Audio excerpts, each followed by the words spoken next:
오늘 우리가 만나는 이 본문은 골로새서의 마지막 부분입니다. 그러니까 바울 선생님께서 골로새에 보낼 편지를 다 쓰고 나서 마지막으로 인사를 하는 내용이라고 볼 수 있습니다. 바울이 쓴 다른 편지들과 조금 비교해 보면 이 골로새서의 마지막 인사, 이 결어에는 개인적인 메시지와 인사말이 유별나게 많이 나옵니다. 그리고 굉장히 길게 되어 있습니다. 7절부터 18절까지 다른 서신서들과 비교해 보아도 굉장히 그 인사말이 길게 되어 있다 이렇게 볼 수 있습니다. 그 가운데 오늘 저와 여러분이 함께 읽으신 이 본문은 앞에서 언급되지 않았던 두 사람의 이름이 언급되어 있습니다. 그 사람이 7절에 언급된 두기고라고 하는 사람과 또 9절에 언급된 오네시모라고 하는 사람입니다. 아마 많이들 들어본 이름이라고 생각이 들 것 같습니다. 먼저 언급된 이 두기고라고 하는 사람은 사도의 동역자입니다. 그리고 그의 편지를 골로새로 보낼 그 편지를 그가 전달해 준 사람입니다. 우리가 읽은 말씀 가운데 7절 앞부분에 이렇게 되어 있어요. 두기고가 내 사정을, 그러니까 바울의 사정을 다 너희에게 알려줄 것이다 이렇게 되어 있어서 바울의 편지를 이 두기고가 골로새 지역까지 전달하면서 더불어 바울의 현재 상황까지 알려준 것으로 그렇게 보입니다. 왜 사도가 직접 전달해 주지 왜 이렇게 다른 사람에 의해서 편지를 전달해 줄 수밖에 없었는가라고 보면 지금 사도 바울은 감옥에 갇혀 있는 신세입니다. 우리가 읽었던 4장 안에도 마지막 절에 그것을 유추할 수 있는 표현이 이렇게 있습니다. 18절 나 바울은 친필로 문안한다. 아마 이렇게 추정할 수 있습니다. 그러니까 끝인사를 쓰기 전까지는 대피를 했고 끝인사만큼은 본인이 직접 펜을 들어 쓰는 것입니다. 그러나 그가 직접 그가 직접 그것을 전달할 수 없는 것은 18절에 내가 매인 것을 생각하라. 결국 감옥원에 갇혀 있음을 시사해 주는 그런 표현입니다. 그러니까 성도들을 직접 볼 수 없는 사도 바울의 처지였기 때문에 자신의 서신을 동역자 두기고를 통해서 골로새 교회에 전달하고자 했던 것입니다. 바울은 그를 가리켜 7절에 있는 표현처럼 그는 사랑받는 형제요 신실한 주의 일꾼이요 주 안에서 함께 된 종된 동역자 된 자니라 이렇게 표현해 두었습니다. 하나님께 충성되고 진실된 사역자라 굉장히 멋진 표현을 주었습니다. 그도 그럴 것이 여러분이 나중에 디모데후서 말씀을 우리가 살피게 될 것인데 디모데후서 4장 12절을 참고해 보면 아마도 이분은 그러니까 두기고는 사도 바울께서 소천하실 때까지 옆에서 자리를 지켰던 몇 안 되는 사람 가운데 한 분이었다는 것을 우리가 확인할 수 있습니다. 그러니까 바울 선생님의 입장에서는 두기고가 굉장히 좋은 동역자였다는 것이 증명된 셈입니다. 그리고 또 한 사람의 이름이 등장되는데 그 사람은 9절에 언급된 이름처럼 오네시모라고 하는 사람입니다. 이분도 어디서 많이 들어봤죠? 빌레몬서를 우리가 읽으면 많이 등장하는 그런 이름입니다. 이 빌레몬은 누구냐면 골로새 편지잖아요. 골로새 지역의 한 성도였습니다. 그 빌레몬의 집에 몸종이 하나 있었는데 그 몸종의 이름이 오네시모라는 사람입니다. 근데 이 오네시모가 주인의 수하를 떠나서 도망을 치지요. 어떤 이유에서는지 모르겠으나 빌레몬에게서 도망을 쳐서 로마로 도망합니다. 근데 참 하나님의 섭리가 참 신비로운 것은 그 로마로 도망을 쳐서 결국 로마 감옥에 갇혀 있는 누구를 만난다고요? 바울을 만난다는 것 아닙니까? 참 바울을 만나서 바울을 통해서 복음을 전해 듣고 회심하여 여기 표현된 대로 바울에게도 신실한 일꾼이라, 또 사랑을 받는 형제라, 이렇게 칭호를 듣게 됐습니다. 자, 그래서 이제 오늘 본문은 바로 이 오네시모를 두기고와 함께 보내면서 이 둘이 여기 일을 다 너희에게 알려줄 것이다 하는 것이 오늘 본문의 내용입니다. 여기 일이라고 하는 것은 바울이 감옥에 갇혀 있는 상황을 알려줄 것이다 하는 내용이죠.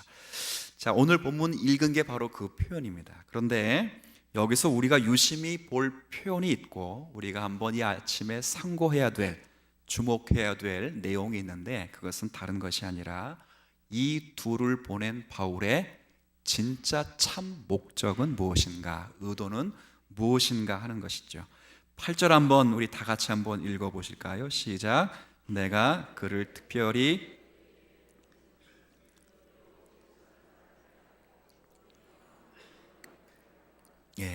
사정을 알게 하고, 나 잘 있다, 감옥 안에서 있으니 걱정하지 말라, 이것이 소극적인 것이라면 적극적이고 긍정적인 것은 너희 마음을 뭐라고 돼 있어요?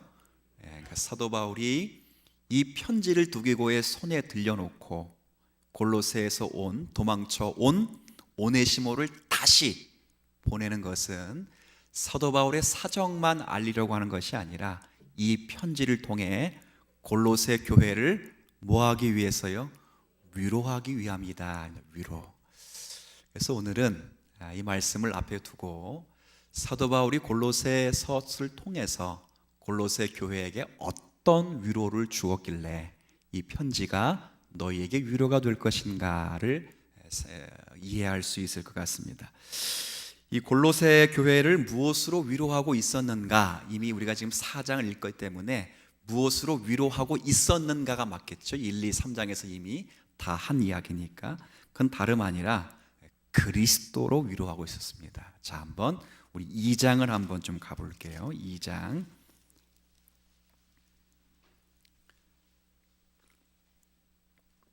자, 2장 2절을 제가 읽도록 하지요. 자, 2장 2절입니다. 1절은 너희들을 내가 한 번도 얼굴을 보지 못했다. 왜냐하면 골로새 교회는 바울이 세운 건 아니거든요. 바울의 복음을 들었던 에바브라라고 하는 사람이 골로새 지역에 가서 세운 교회이기 때문에 바울은 한 번도 골로새 교회 성도들을 본 적이 없습니다. 그런데 얼굴을 한 번도 못 봤지만 난 너희들을 위하여 무지 힘쓴다. 왜 힘쓰는지 2절 한번 같이 읽습니다. 시작. 이는 그들로 마음에 위안을 받고 사랑 안에서 연합하여 확실한 이해에 모든 풍성함과 하나님의 비밀인 그리스도를 깨닫게 하려 함이라. 자, 무엇을 위하여 힘을 쓰고 있냐면 그들이 골로새 교회 성도들이 위안, 즉 여기 4장에 언급된 위로받기를 간절히 애를 쓰고 있다. 근데 무엇으로 위로받기를 원하는가 그럴 때 2절 마지막에 하나님의 비밀인 누구로 위로받기를 원한다고요? 그리스도. 먼저 축원하기는 우리의 진정한 위로가 하나님의 비밀인 그리스도가 되실 수 있는 여러분 되시기를 축원합니다. 그리스도로 위로하기를 원한다. 그래서 하나님의 비밀인 그 그리스도를 너희가 잘 깨닫기만 하면 3절 그 안에는 지혜와 지식의 모든 보화가 감추어져 있기 때문에 하나님의 구원의 계획과 복음의 내용을 이해하는 지혜와 지식이 그리스도 예수 안에서 다 주어졌기 때문에 그리스도를 통해서 구약을 보지 않거나 그리스도를 통해서 하나님을 보지 않으면 아무것도 이해할 수 없기 때문에 하나님의 구원에 관한 계획과 복음을 이해하는 지혜와 지식이 그리스도 안에 있기 때문에 이 그리스도를 이해하고 깨닫는 것이 바울 사도가 골로새 교회에게 주는 유일한 아주 하늘의 위로라라는 것을 우리가 확인할 수 있습니다.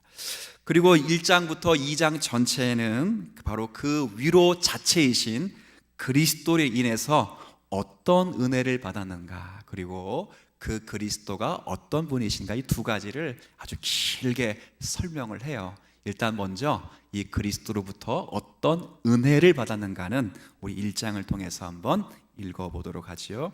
13절 14절 1장입니다 13절 14절 여러분 한번 같이 읽어주시면 고맙겠습니다. 시작. 그가 우리를 흑암의 권세에서 건져내사 그의 사랑의 아들의 나라로 옮기셨으니 그 아들 안에서 우리가 속량 곧 죄 사함을 얻었도다. 아멘. 어떤 은혜를 누렸다고요? 예, 다른 건 잘 기억이 안 나는데 끝에는 기억나겠죠? 죄 용서를 받았느니라. 맞죠?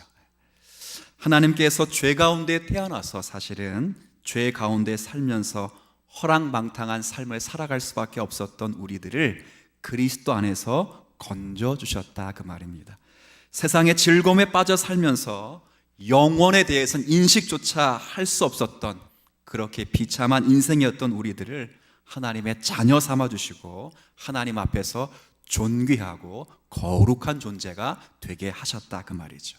그가 하나님이 우리를 흑암의 권세에서 건져내시고 그의 사랑의 아들의 나라 그리스도의 나라로 옮기셨으니 그 아들 안에서 우리가 속량 곧 죄 사함을 얻었도다.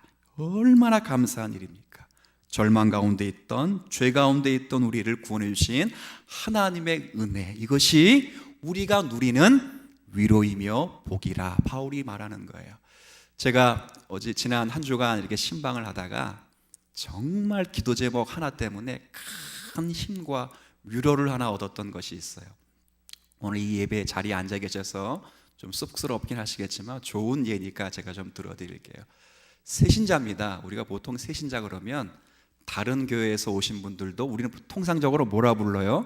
새신자 부르지만 이분은 실제 새신자예요. 교회를 온 것이 한 달이 채 안 돼서 아직 사주교육에 제가 안 끝난 것으로는 아직 알고 있어요. 근데 그분이 구역 이제 우리가 정기 신방 하잖아요. 신방을 하는데 헌금 봉투에다가 포스트잇을 붙여가지고 기도 제목을 냈어요. 뭐라고 기도 제목을 냈냐면 이렇게 됐어요. 제가 너무 은혜 받았습니다. 바라는 바가 있어서 하나님 앞에 섰지만 뭐가 있어서 섰다고요? 소원이 있어서 섰대요. 소원 성취하려고. 그렇죠? 교회 다니면 하나님이 응답해 주신다고 누가 얘기해가지고 권사님이 꼬드겨가지고 교회 오는 거예요. 하나님이 소원 성취해 주라고. 바라는 바가 있어서 하나님 앞에 섰지만 그 다음 보세요. 계속 하나님 품에 살게 하여 주옵소서. 물어봤어요. 왜 그러는지. 그래서 전도하신 권사님이 교회 가면 소원 성취할 수 있다고, 하나님이 들어줄 수 있다고 같이 기도하자. 잘 꼬신 거죠. 정말 권사님이 훌륭하신 거예요. 잘 꼬셨어요. 교회 왔어요. 그런데 새벽 예배 드리고 예배를 드리는데 불같은 성령의 역사가 자기 마음에 오더니 너무 눈물이 나요. 너무 눈물이 나서 자신의 죄가 지나갔던 모든 죄가 싹 주마등처럼 지나가면서 뜨거운 강벽 때문에 새벽 예배 내내 울고 집에 가는 내내 울었대요. 그러면서 그분이 그러고 고백해요. 사실은 이 고백 때문에, 이 소원 때문에 교회 나왔지만 지금은 그것보다 더 좋은 소원이 생겼어요. 하나님 품 안에서 영원히 용서함 받은 자들로 살게 하여 주옵소서. 얼마나 큰 감사입니까? 여러분이 예수 그리스도 안에서 그의 사랑의 아들로 옮기셨고 하나님께서 진노와 허물을 여러분 용서하셔서 하나님의 자녀 삼아주시고 축복된 은혜를 주시는 것 감사하시면서 이것이 우리가 누리는 은혜의 내용이 되기를 먼저 주의 이름으로 축원합니다. 은혜지요, 위로지요, 위로. 근데 바울은 거기에 머물러 있지 않습니다. 바울은 우리가 어떤 은혜를 누렸는가에 머물러 있지 않고 그 은혜를 주신 그리스도가 어떤 분이신가에 더 큰 사도 바울이 위로의 내용을 줍니다. 참 성경은 아주 멋있어요. 일단 우리가 어떤 은혜를 누렸는가, 받았는가를 위로의 내용으로 삼고 어떤 은혜를 받았는 것에 머물지 말고 그 은혜를 주신 분이 누구신가를 설명하는 게 바울의 언제나 설명 방식이에요. 그래서 은혜를 주신 분은 은혜를 받은 것보다 훨씬 크시고 높으신 분이시다. 이것을 설명해 줘요. 그게 15절부터 20절까지 내용이니까 좀 길어도 여러분들이 한번 좀 읽어주세요. 15절부터 20절까지 시작. 그는 하나님의 형상이시요 모든 피조물보다 먼저 나신 이시니 만물이 그에게서 창조되되 하늘과 땅에서 보이는 것들과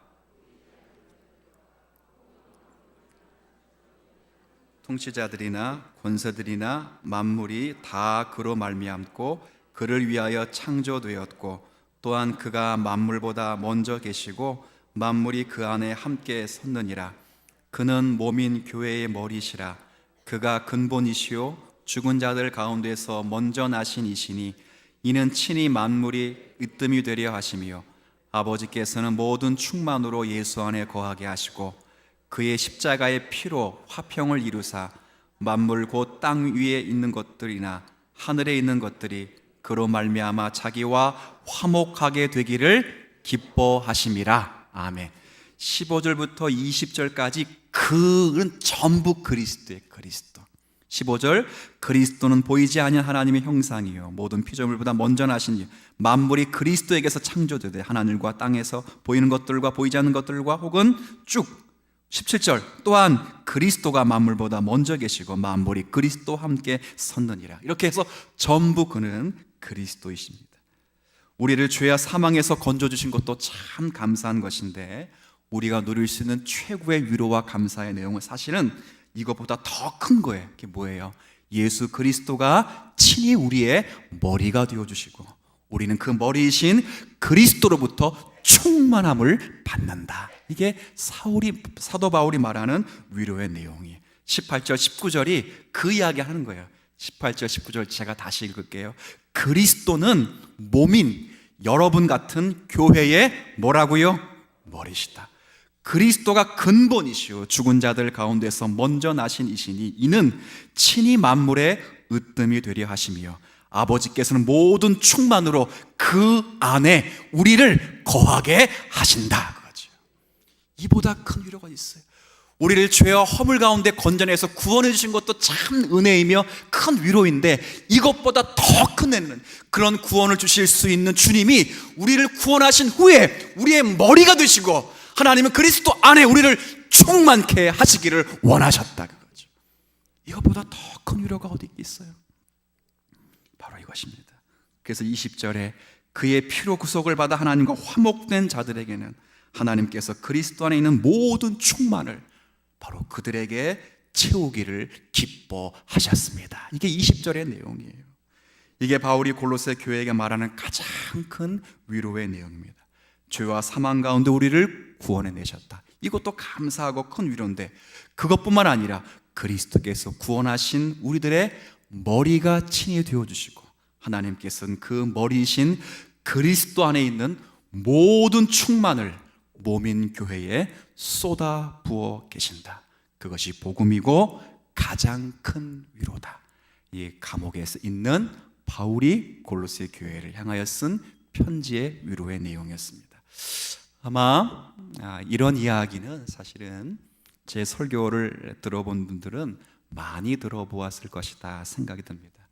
하지만 언제나 우리는 이 사실을 간과해서는 안 됩니다. 우리의 머리가 되시는 분은 그리스도 예수이시고 우리는 그 안에서 하나님으로부터 오는 충만을 누린다. 이것은 간과해서는 안 됩니다. 교회의 가장 기본적인 원리와 위로는 여기서부터 오기 때문에 그렇습니다. 교회는, 그러니까 저와 여러분들도 마찬가지예요. 교회는 그리스도에 대한 신앙 고백 위에 교회는 세워집니다. 어떤 신앙 고백이냐면 주는 그리스도시요 살아계신 하나님의 아들이십니다. 이 고백밖에 없습니다. 새신자를 맞는데 고향이 어디세요? 안 물어봅니다. 새신자를 맞는데 구역을 묻는데 학력은 어디까지 졸업했어요? 안 물어봅니다. 구역을 묻고 전도회를 묻는데 정치적인 색깔이 진보예요? 보수예요? 안 물어봐요. 모든 근본과 기초는 주는 그리스도시요 살아계신 하나님의 아들이십니다라고 하는 신앙 고백 위에 우리는 서 있습니다. 여러분 모두가 이 신앙 고백 위에 함께 교회를 이루고 있습니다. 그래서 교회는 그 신앙 고백 위에서 세워졌고 그 신앙 고백의 실체이신 그리스도의 통치와 그분의 은혜를 받으며 그분의 충만을 받는 것이 바로 교회입니다. 이것이 교회의 정의이고 사실은 교회의 실체입니다. 그런데 이것이 교회의 정의이고 실체이기 때문에 가장 교회의 중심되는 이 내용이 이어서 역사 속에서 언제나 이 내용만큼 많은 오해와 박해 그리고 공격을 받았던 가르침은 사실은 없었습니다. 어떻게 공격을 받았느냐 하면 그리스도가 아닌 사람이나 혹은 그리스도가 아닌 다른 가르침이 교회 중심에 들어와서 그리스도의 자리를 대체하면서 그렇게 공격을 받았습니다. 그것이 역사 속에서 쭉 있었던 교회를 향한 주된 공격인데, 가장 대표적인 것이 로마 교회의 교황이라고 하는 그런 제도였습니다. 교황은 자신을 세상과 교회의 머리로 자처했습니다. 하늘에는 보이지 않는 교회가 있습니다. 그 보이지 않는 교회의 머리는 그리스도라고 인정합니다. 그러나 땅에 있는 교회에, 이 땅에 있는 교회의 머리는 교황이라 그렇게 대체한 것이죠. 그래서 보이는 이 땅에는 머리가 필요하기 때문에 그게 교황이라 이렇게 생각을 했습니다. 그리고 교황이 이 땅에 그리스도의 자리를 대체해 들어갔죠. 그리고 이러한 가르침에 반대해서 로마 교회를 깨고 뛰쳐나온 것이 바로 저와 여러분이 다니고 있는 개신교입니다. 개신교. 어떻게 교회의 머리가 사람이 될 수 있느냐? 그럴 수 없다. 오직 그 교회의 머리는 그리스도만을 우리의 머리로 삼는다 하고 깨쳐나온 것이 바로 개신교입니다. 근데 어느 순간 이렇게 보니까 개신교 안에도, 특별히 한국 개신교 안에도 로마 교황이 하는 짓과 비슷한 짓을 일삼는 것을 종종 보기도 합니다. 어떤 목사 혹은 어떤 장로 혹은 어떤 누구든지 교회 안에서 카리스마나 힘을 또 가지고 권세를 휘두르는 것을 볼 수 있습니다. 이것이 가장 극단적으로 나타난 것이 어디냐면 이단이라고 하는 곳이죠. 그들에게는 교주가 있습니다. 교주가 있어서, 교주는 주인이죠. 머리죠. 교회의 머리를 자처했습니다.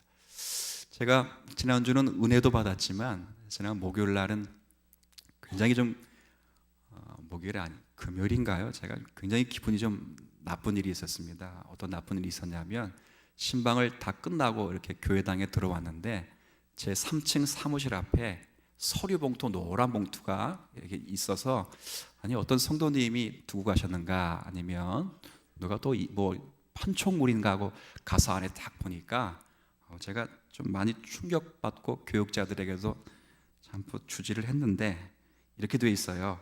신천지 12지파 입맞음 확인 시험, 이렇게 돼 있어요. 그래서 아예 그러니까 신천지라고 대놓고 와서 전도를 하다가 목사 전도, 저 전도하려고 온 거죠. 왔다가 제가 신방가 없으니까 거기다 두고 간 거예요. 그래서 막 너무 화가 나가지고 토요일까지 제가 표정이 굉장히 안 좋았습니다, 사실. 근데 지금도 이야기하려니까 막 화가 막 나가지고 죄송합니다. 너무 화가 났는데요. 신천지 12지파가 인을 맞았다는 것을 확인하는 시험을 보는 전단지입니다. 소책자인데 길 책자로 되어 있어서 한 50페이지 되는 것 같은데, 한 집회 장소에 수천 명이 모여 앉아가지고 바지는 검은색, 위에는 전부 하얀색으로 입고 교주 머리이신 이만희 선생님이 주신 시험지를 봤는데 무릎을 꿇고 다 받아요. 이렇게 받고 무릎을 꿇고 1시간 동안 시험 봐요. 시험. 제가 보면서 너무 그것도 분개했는데, 그 시험 문제를 보니까 1번, 2번, 그러니까 그걸 못 풀면 천국에 못 가는 거예요. 근데 제가 1번을 풀어도 저도 못 풀겠고, 2번을 봤는데도 저도 못 풀겠고, 3번을 풀어서 저도 못 풀어서 저도 지옥 가겠구나라는 생각이 들었어요. 물론 답은 뻔하지요. 이만희를 써야 되고, 답은 뻔하지요. 한국교회 개신교 목사는 가짜다, 이걸 써야 되는데 제가 답을 일부러 안 쓰겠죠.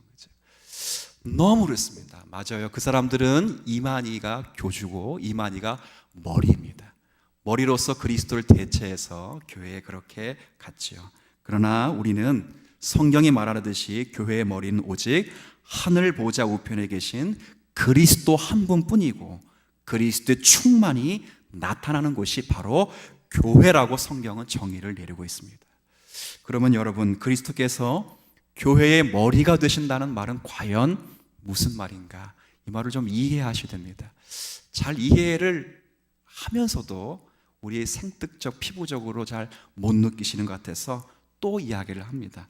이것을 잘 설명해 놓은 것이 사실은 요한복음 15장입니다. 제가 찾지는 않고 제가 그냥 설명을 드리죠. 요한복음 15장에 있는 비유에 보면 예수님은 포도나무요, 너희는 가지라요. 방송부가 굉장히 지금 잘 찾아내는데 아마 일부 예배 때 제가 읽었던 것 같아요. 우리 같이 한번 이거 읽어주세요. 시작.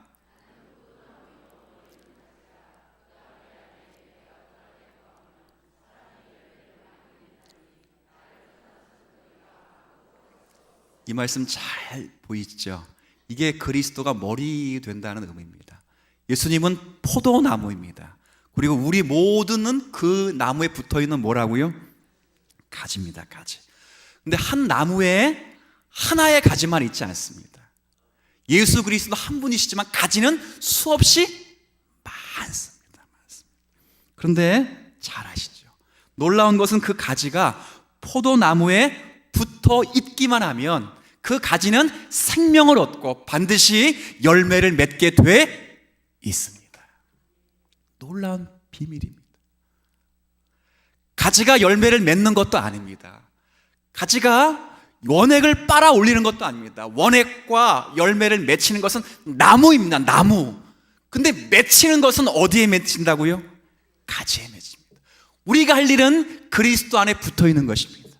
그러나 우리가 붙어 있을 수 없습니다. 너희는 가지라고 말씀하신 하나님께서 포도나무인 그 예수 그리스도에게 붙여주셨기 때문에 가능한 것입니다.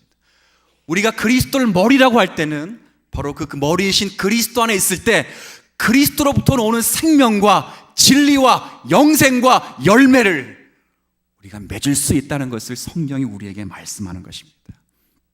단순히 예수님이 우리의 리더자다, 예수님이 우리의 대장이다, 그런 수준을 넘습니다. 물론 예수님이 우리의 리더자이고 대장이죠. 그래서 우리는 예수님 명령을 청종해야 되고 예수님 말씀에 순종해야 하는 것이 맞습니다. 그러나 우리의 머리가 되신다라고 하는 표현은 그보다 훨씬 큽니다. 포도나무의 가지가 포도나무에 붙어 있어서 누리는 특권처럼 가지가 잘나서가 아니라, 가지가 멋져서가 아니라 단 하나 포도나무에 붙어 있다는 연유 때문에 그가 생명과 열매를 얻듯이 우리 모든 성도와 교회는 머리라고 하시는 그리스도 예수와 안에 있기 때문에 우리가 생명과 은혜와 복과 영생을 누릴 수가 있는 것입니다. 이것이 성경이 우리에게 말씀하는 거죠. 그리스도로부터 구원의 은혜를 받고 그분의 말씀을 진리로 바라 생의 원리를 우리가 삼고 있습니다. 여러분이 매주 교회당에 나오셔서 때로는 예배를 드리면서 감동을 받고 은혜를 받는 것은 사실 하늘에 계신 그리스도의 역사이시지 어떤 한 사람의 연유 때문에 여러분들이 말씀의 은혜를 받는 것은 결코 아닙니다. 이것이 성경이 가르치는 바입니다. 바울이 오늘 그 말씀을 하는 거죠. 바로 그 머리이신 그리스도가 모든 것의 근본이시고 머리이신 그리스도가 죽은 자들 가운데서 먼저 나신 자이시며 만물의 으뜸이 되시며 우리의 머리가 되신다. 왜 이야기를 하겠어요? 교회가 머리이신 그리스도를 모시고 있는 가진 교회가 이 성도인 저와 여러분이 세상의 풍조와 타협하지 않으면서 살아가는 게 쉬운 일이 아니기 때문에 그렇습니다. 성도는 이 땅에서 고난을 당할 수 있습니다. 이 땅이 진행하여 가는 이 모든 악한 사건들을 만나면서 때로는 성도가 힘을 잃어버릴 수도 있습니다. 그러나 성경은 바울이 말하는 것입니다. 그것이 그리스도의 몸인 교회가 이 땅에서 고난을 받는다고 할지라도 그리스도인 머리가 힘이 없어서 그런 것이 결코 아니라는 것입니다. 지금도 우주 궤서서 그리고 하늘 보좌 우편에서 몸인 교회를 붙드시고 그 교회가 그리스도의 장성한 분량에까지 자라도록 주님은 일하시고 계신다. 그것을 보라는 것입니다. 성도라 할지라도 때론 힘들어 버리지요. 왜 이런 일이 내게 벌어지는가? 하나님께서 과연 나를 사랑하시는 것이 맞는가? 그분이 나를 보호하실 능력이 과연 있는가라는 것들을 의심하기도 합니다. 그러나 지금도 그리스도인은 교회를 보호하시고 인도하십니다. 얼마나 끔찍하게 사랑하고 계시는가, 얼마나 끔찍하게 저와 여러분을 돌보고 계시는가 그럴 때 요한계시록은 아주 신비스러운 언어로 우리에게 가르쳐 줍니다. 우리 뭐라 그러냐면 교회를 그리스도의 신부라 이렇게 말하죠. 얼마나 예뻐요. 제가 옛날 어릴 때 그 요한계시록을 몇 번 읽으면서 나름대로의 저 나름대로의 웃음을 지었습니다. 왜 그러냐면 왜 교회를 내 와이프 아니면 마누라 뭐 이렇게 쓰지 않고 왜 신부로 이렇게 부르는가 그럴 때 그만큼 교회를 향한 그리스도의 사랑이 아주 투철하다는 거죠. 여러분이 아마 다 결혼하신 분들은 아시겠지만 처음 연애하고 결혼할 때는 남편과 아내 될 사람이 굉장히 이쁘고 사랑스러워요. 그렇죠? 뭐 지금은 왜 이 모양이고 이 꼴입니까? 그것을 물으면 그건 제가 답할 수 있는 것은 아닙니다만, 그러나 결혼할 당시만 해도 상대 배우자를 위해서 온 몸을 내주어도 결코 손해보지 않겠다는 마음을 갖고 사실은 아내와 남편을 맞습니다. 지금 주님이 그렇게 하신다는 거죠. 그리스도께서 우리를 그렇게 보십니다. 그분의 은혜와 그분의 눈이 교회에 집중되어 있고 항상 교회에게 최고의 것을 전해주신다, 그렇게 말씀하십니다. 그러나 오해는 하지 마십시오. 그럼에도 불구하고 교회는 세상에서 볼 때 때로는 보잘것없이 보입니다. 이것이 교회가 가진 이중성입니다. 천상에서 볼 때는 그리스도께서 교회의 남편이 되시고 그리스도께서 교회의 머리가 되셔서 부유하고 아름답고, 이것이 천상에서 누리는, 교회가 누리는 큰 은혜이지만 사실은 세상에서 볼 때 고난과 어려움 그리고 여러 역경들 가운데 지내면서 사실 우리의 사명이라고 하는 것이 그 고난과 어려움 속에서도 충성하는 증인의 역할을 해야 되기 때문에 사실 넉넉한 삶을 사는 것은 아닙니다. 여러분, 아브라함을 잘 아실 것이라 생각합니다. 아브라함은 당대의 거의 유일무이한 하나님의 백성이었습니다. 그리고 복의 근원이었습니다. 복의 근원이었다고요. 하나님이 그에게 신실한 약속을 하셨습니다. 너를 축복하는 자에게 내가 축복을 내리고 너를 저주하는 자에게 내가 저주를 내릴 것이다, 그렇게 말씀하시죠. 그가 가는 곳곳에는 하나님이 동행하시고 그에게 친절을 베풀고 그를 가까이 하는 자에게는 하나님이 어떤 분이신지 알 기회가 생깁니다. 반대로 그를 멀리하고 그를 대적하고 그를 저주하고 핍박하는 자는 자기에게 굴러 들어온 은혜를 발로 차버리는 것과 똑같습니다. 은혜를 걷어 찬다고 하는 것은 남은 것은 징벌밖에는 없죠. 그러나 정작 그런 놀라운 복을 받은 하나님과 함께 다니는 아브라함은 이 세상에서 볼 때 볼품이 없고 보잘것없는 사람처럼 여겨졌습니다. 사람들에 의해서 치였고 도망갈 수밖에 없었고 이사를 수십 번 반복할 수밖에 없는 열악한 환경 속에 살았습니다. 천대했죠. 그러나 영적인 눈으로 볼 때는, 천상의 눈으로 볼 때는 세상에서 아브라함처럼 행복하고 아브라함처럼 무서운 사람은 없었던 것입니다. 누가 그와 같은 복을 누리겠는가? 누가 하나님이 함께 하시는 복을 누릴 수 있는가? 그건 다른 게 아니라 여러분처럼 성도와 마찬가지 교회가 그런 복을 누리는 것입니다. 이 세상에서 초라한 것처럼 보입니다. 저와 여러분들은 따지고 보면 세상에서는 연약하고, 그렇죠, 세대를 본받지 않고 하나님이 기뻐하시고 온전하신 뜻을 이루기 위하여 거룩을 추구한다는 삶이 외롭고 힘들고 그 길이 고단한 길인 것을 압니다. 그런데 우리는 따지고 보면 하나님의 사랑 안에 있기 때문에 우리만큼 무서운 사람은 사실은 없습니다. 왜냐하면 하나님이 우리와 함께 하시기 때문에 그렇습니다. 그래서 성도는 그 자체가 기적의 소산물입니다. 하나님이 모든 신령한 그 은혜와 능력으로 내신 사람들입니다. 성도 한 사람 한 사람을 내시기 위해서 하나님은 세상을 창조하기 이전에 그리스도 예수 안에서 저와 여러분을 선택하시고 선택한 저와 여러분을 위하여 아들을 보내사 십자가에 죽이시고 십자가의 고난을 통해서 부활하시고 지금도 하늘 보좌 우편에 계셔서 그 성도와 연합하되 성령을 우리 가운데 보내셔서 그 성령을 통하여 우리를 위로하시고 깨닫게 하시고 꾸짖으시고 머리이신 그리스도를 붙잡도록 지금도 역사하시는 하나님의 은혜를 누리며 삽니다. 그래서 여러분들은 그 은혜 때문에 본성적으로 인간이 할 수 없는 일들을 지금 여기서 하고 있습니다. 무슨 일을 해요? 다른 게 아니죠. 그것은 세상의 흐름과 저항합니다. 죄와 싸웁니다. 하나님 말씀을 복종하기 위하여 무릎을 칩니다. 원수를 사랑하려고 이제는 가슴을 칩니다. 이것보다 더 큰 일이 어디 있겠습니까? 이것은 홍해를 가르는 것보다 훨씬 큰 기적입니다. 앞날을 아는 것보다 훨씬 큰 기적입니다. 하나님께서 자기 아들을 보내서 십자가에 못 박게 하시고 부활하시사 교회의 머리가 되셨다는 그 신비보다 더 큰 기적은 우리 가운데 없습니다. 무슨 기적이 필요하겠습니까? 앞일을 알아서 여러분에게 무슨 그것이 기적이 되겠습니까? 성도의 위로는 앞일을 미리 알아서 오는 것이 아니라 모든 앞일을 미리 계획하시고 주관하시고 역사하셔서 모든 것이 합력하여 선이 되게 하시는 그리스도 예수가 우리의 주가 되신다는 것이 우리의 진정한 위로의 내용입니다.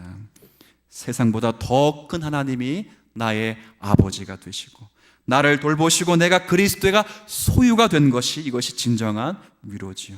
그 그리스도, 그 머리이신 주님이 우리의 손을 붙잡고 캄캄한 암흑을 한 발 한 발을 내딛게 하시는 하나님의 은혜, 이것이 우리가 누릴 수 있는 가장 큰 기적이며 위로의 내용입니다.